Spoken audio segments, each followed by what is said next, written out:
नमस्कार।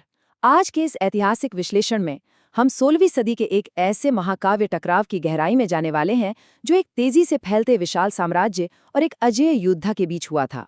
आज की यह चर्चा आपको भारत के इतिहास के एक बेहद रोमांचक और प्रेरणादायक सफर पर ले जाएगी। तो चलिए बिना किसी देरी के शुरू करते हैं। जरा सोचिए, जब सामने निश्चित हार खड़ी हो तो एक शासक को क्या विकल्प चुनना चाहिए? क्या उसे एक शक्तिशाली सत्ता के सामने सिर झुकाकर शांति से संधि कर लेनी चाहिए, या फिर अपना सब कुछ खोकर बेघर होकर निर्वासन का कष्ट सहना चाहिए? ये कोई मामूली सवाल नहीं है, बल्कि इतिहास के सबसे बड़े धर्म संकटों में से एक है, जिसने राजपुताना के भविष्य को हमेशा के लिए बदल कर रख दिया। एक योद्धा का जन्म। किसी भी महान ऐतिहासिक गाथा और कड़े संघर्ष को गहराई से समझने के लिए उसके नायक की शुरुआत और उसकी पृष्ठभूमि को जानना बहुत जरूरी होता है। 36 किलोमीटर! जी हाँ, बिल्कुल सही सुना आपने। ये राजस्थान के कुंभलगढ़ किले की विशाल और अटूट दीवार की लंबाई है, जिसे दुनिया की सबसे लंबी निरंतर दीवारों में गिना जाता है। ऐसे अभेद्य और उबड़-खाबड़ दुर्ग में जन्म लेने वाले व्यक्ति का चरित्र भी इसे विशाल दीवार और अरावली के पहाड़ों जैसा दृढ़ होना तो स्वाभाविक ही था, है ना? 1540 में कुंभलगढ़ में जन्म लेने वाले महाराणा प्रताप के चारों ओर भू राजनीतिक दबाव लगातार बढ़ता ही जा रहा था। 1568 तक आते आते चित्तौड़गढ़ की घेराबंदी के बाद मुगलों ने मेवाड़ के उपजाऊ पूर्वी हिस्से पर कब्जा कर लिया था, और फिर 1572 में जब महाराणा प्रताप का राज्याभिषेक हुआ, तब उन्हें विरासत में एक सिकुड़ता हुआ राज्य मिला और सामने थी एक बहुत बड़ी चुनौती, मुगल साम्राज्य को चुनौती। अब अगर हम थोड़ा पीछे हटकर पूरी तस्वीर देखें तो सम्राट अकबर पूरे भारतीय उपमहाद्वीप में कूटनीति और सैन्य बल दोनों का इस्तेमाल करते हुए बहुत तेजी से अपने साम्राज्य का विस्तार कर रहे थे। लेकिन तत्कालीन राजनीतिक परिदृश्य में महाराणा प्रताप बिल्कुल अलग खड़े थे। जहां आसपास के अन्य राजपूत शासकों ने मुगलों की अधीनता स्वीकार कर ली थी और उनके साथ संधियां कर ली थी, वहीं महाराणा प्रताप ने किसी भी तरह के समझौते से साफ इनकार कर दिया।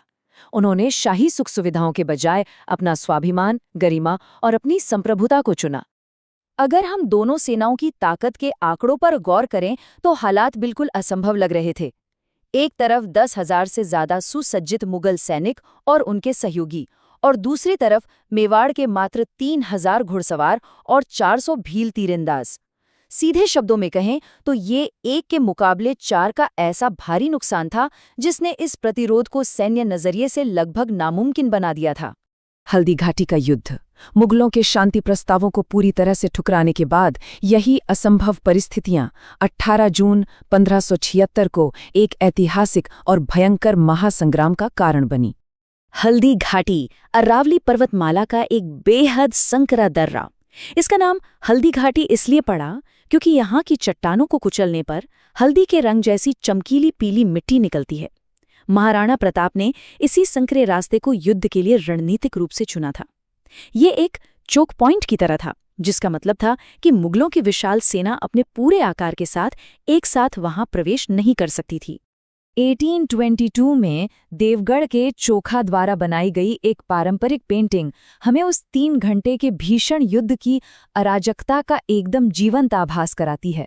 हाथियों की चिंगाड़ और घोड़ों की टापों के बीच ये युद्ध केवल हथियारों का टकराव नहीं था, बल्कि भारी मुगल तोपखाने के खिलाफ राजपूती छापामार युद्ध नीति की एक चरम परीक्षा थी। चेतक की अमर कथा।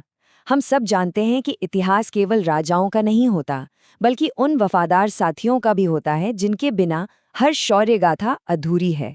आइए इस कहानी के सबसे भावुक हिस्से पर चलते हैं। चेतक गुजरात की काठियावाड़ी नस्ल का वो शानदार घोड़ा, जिसका रंग इतना अनोखा था कि उसे प्यार से नीला घोड़ा कहा गया। युद्ध में दुश्मन के हाथियों को भ्रमित करने के लिए चेतक को हाथी के बच्चे का मुखौटा पहनाया जाता था। और सबसे हैरानी की बात यह है कि ये घोड़ा युद्ध के मैदान में 110 किलो के महाराणा प्रताप और उनके 208 किलो के भारी भरकम हथियारों और ढाल का वजन उठाकर बिजली की रफ्तार से दौड़ता था। और फिर हल्दी घाटी के युद्ध के बीच वो पल आया जो इतिहास में अमर हो गया। चेतक ने सीधे मुगल सेनापति के हाथी पर छलांग लगा दी। इस दुस्साहसी हमले में हाथी की सूंड में बंधे खंजर से चेतक का एक पैर बुरी तरह कट गया। खून तेजी से बह रहा था, लेकिन वो रुका नहीं। अपने स्वामी की जान बचाने के लिए उसने अपनी आखिरी ताकत झोंक दी और 26 फुट चौड़े एक नदी के नाले को एक ही छलांग में पार कर लिया। पहाड़ों का अजेय राजा। चेतक के उस महान बलिदान ने प्रताप के प्राण तो बचा लिए, लेकिन अब अरावली के बीहड़ जंगलों में संघर्ष का एक बिल्कुल नया और कठिन अध्याय शुरू होने वाला था। जंगलों और पहाड़ों में निर्वासन का जीवन जरा भी आसान नहीं था, लेकिन यहीं अरावली की स्थानीय भील जनजातियां महाराणा प्रताप के लिए एक गेम चेंजर साबित हुईं। इन जनजातियों के अटूट समर्थन और भौगोलिक ज्ञान की मदद से प्रताप ने खुफिया जानकारी जुटाई और इन उबड़-खाबड़ पहाड़ों को शक्तिशाली मुगल साम्राज्य के खिलाफ एक निरंतर छापामार युद्ध का केंद्र बना दिया। कवि श्याम नारायण पांडे की ये प्रसिद्ध पंक्तियां इस ऐतिहासिक रिश्ते की महानता को बखूबी बयां करती हैं। रणदीच चौकड़ी भर भर कर चेतक बन गया निराला था। आपको जानकर शायद अचंबा हो कि चेतक की याद में कोई भव्य महल नहीं बनाया गया, बल्कि हल्दी घाटी के पास एक साधारण सी पत्थर की समाधि बनाई गई, जो आज भी उस अद्वितीय वफादारी की मूक गवाही देती है।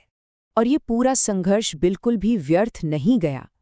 1597 में अपनी मृत्यु तक महाराणा प्रताप ने अपनी छापामार युद्ध नीति के दम पर मेवाड़ की 36 महत्वपूर्ण चौकियों को और अपनी लगभग पूरी पैतृक भूमि को मुगलों से वापस छीन लिया था। एक असंभव सी दिखने वाली लड़ाई को उन्होंने अपने अदम्य साहस से सफलता में बदल कर रख दिया। तो अंत में एक बड़ा सवाल जो हमें गहराई से सोचने पर मजबूर करता है, इतिहास उन लोगों को कैसे याद रखता है जो असंभव परिस्थितियों के सामने भी अपना आधार नहीं छोड़ते?